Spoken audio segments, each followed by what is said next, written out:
Yes, good morning team, good morning.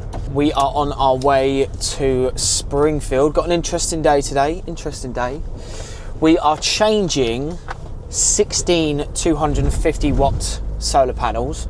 The client is on the FIT tariff, which is the feed-in tariff. So I think he got this installation done around 2011. We are changing to 4 either side of the roof for 500 watt eco panels. Reason why we are only putting 4 up both sides is because after the client spoke to Ofgen, they said that yes, you can replace the panels, but no, you cannot go over 4 kilowatts.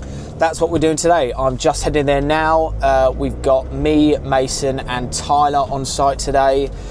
Get the drone up, get some good footage, and yeah, stick around because it's going to be a good video.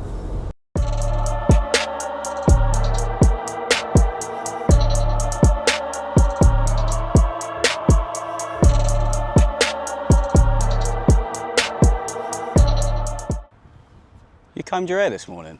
It always does. Yeah, it's very combed, mate. It's very combed.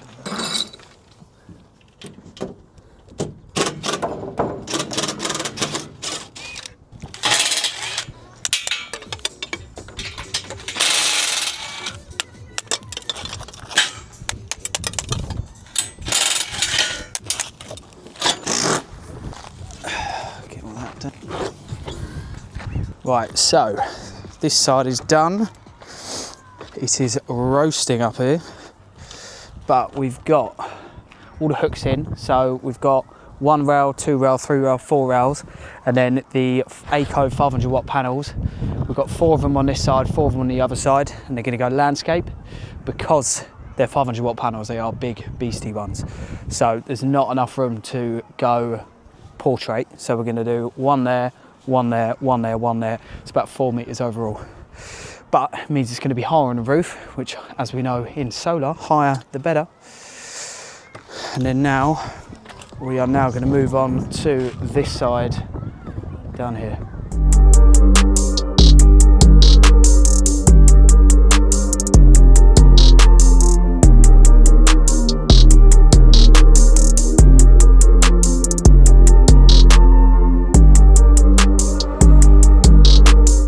End of day 1.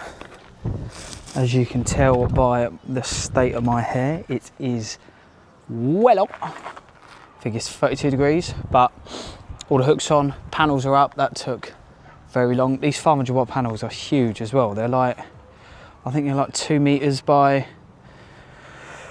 like 1200. So me and Mason are going to come back on Wednesday, finish up with the rails and mounting the actual solar. But yeah, good day. Nice to be in the sun. I'm probably sunburnt as hell. Let's get out of here. Right, we're back for day 2 of this solar project. Just waiting for Al from Cities to drop the rail round. And we're gonna get the rail on. 4 panels on this side, 4 panels on that side. It's me and Mason today. Tyler is elsewhere. So yeah, let's get started. The man, the myth, the legend. Every time I do it makes me laugh.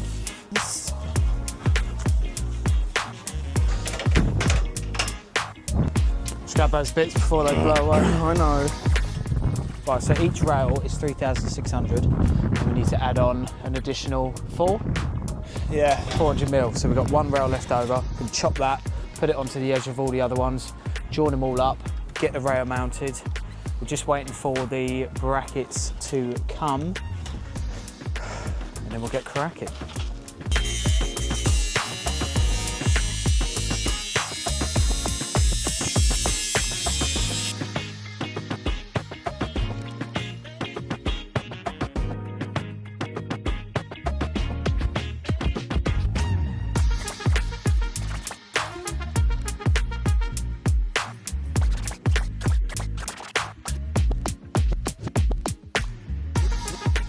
Right, that is it on this side.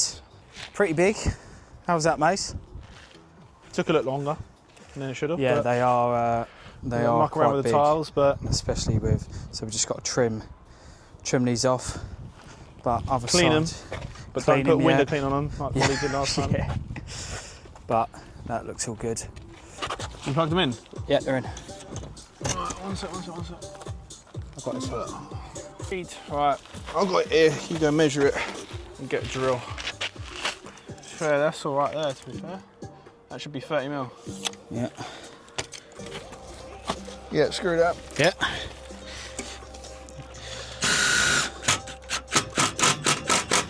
Bueno.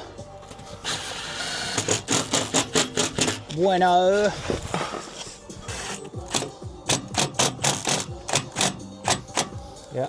Pucker, bruv. And My legs are cut up. that's in line with that. Perfect. Should have put trousers on. You're happy. You're happy. Right, so panels are on. About to go ahead in the loft to do some testing, make sure they're working all well and good. Turn the inverter on, get it up and running, and hopefully, touch wood, it will all be ready to rumble to start generating some electricity. Right, so let's head in. So up in the loft, this is the inverter. NEDAP, never heard of it before. Test strings, they're all good. So, let's go. DC is on. Right, checking. Right, so there's voltage coming in from both strings, but we are showing a P115-H error. So, I'm just trying to figure out what the hell that means, because this is a brand that I've never worked on before. How hard can it be? We've got an error on the inverter. I've just called up technical support, which was actually someone in Netherlands. Called them, then they put the phone down, and I called them again, and they put the phone down, and I called them again, and then they spoke Norwegian, and I said, oh, I'm English, blah, blah, blah, put the phone down again. Then I called a full time and finally got through to someone who then they put me through to the lighting department, and they said, oh no, you shouldn't be here, you should be in the solar department. Went through to the solar department, spoke to someone and said, right, this is the inverter that I'm looking at, it's a power router, and he said that went out in 2016.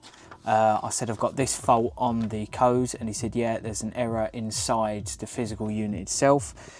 You need to replace the whole inverter.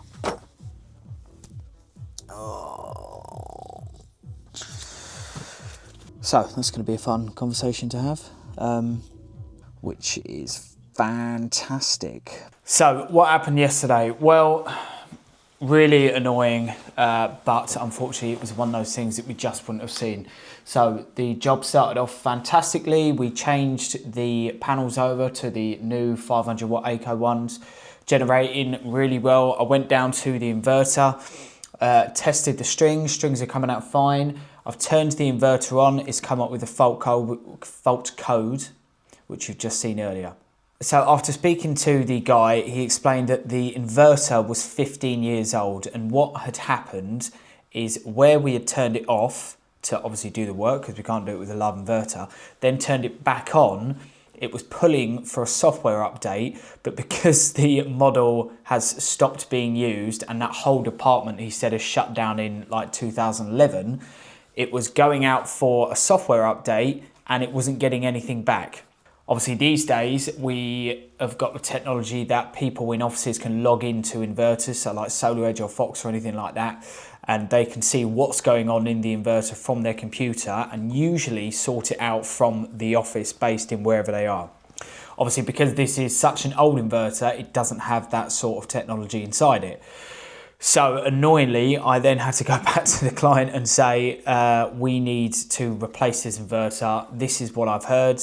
Obviously, it's a really difficult situation to be in as a business owner because, you know, I partly feel to blame because we turned it off, but it's one of those things that we would have had no idea this was going to happen. We needed to turn the inverter off to get the panels on the roof.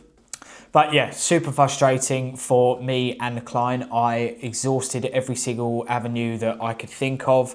I Googled everything, I ChatGPT'd everything. I called 3 guys that I know in the solar industry and said, have you ever worked with this inverter? 2 of them came back and said, never heard it before. One of them came back and said, yeah, I used to install that when I was an apprentice, and the bloke's like, I think he's like 35, 36 now. So luckily the client is an absolute star, and he understood, you know, I spoke to him on the phone, he understood that it's just one of those things that have happened. Let me know in the comments if you guys have had any situations like this, because I was just pulling my hair out in the loft. Yeah, it was just an absolute nightmare. That concludes for the end of this video. Started off great, ended off not so bad, but we'll pull it back. We always do. Like, comment, subscribe, stick around as well, because this business is going places, believe me. We have got some really exciting projects coming up. We've got 2 very large solar projects coming up. We've got our largest rewire to date coming up. I think at the moment it's not signed that we are 100% going with this design, but we're sitting at around 75, 80 grand worth of revenue for us. So it's a super big job for us, biggest one we've ever done. So stick around for that. That will be coming in the next couple of months. And as always, I hope you guys enjoyed the video. Have a brilliant day, evening, afternoon, whatever you're up to. And we will catch you on the next one.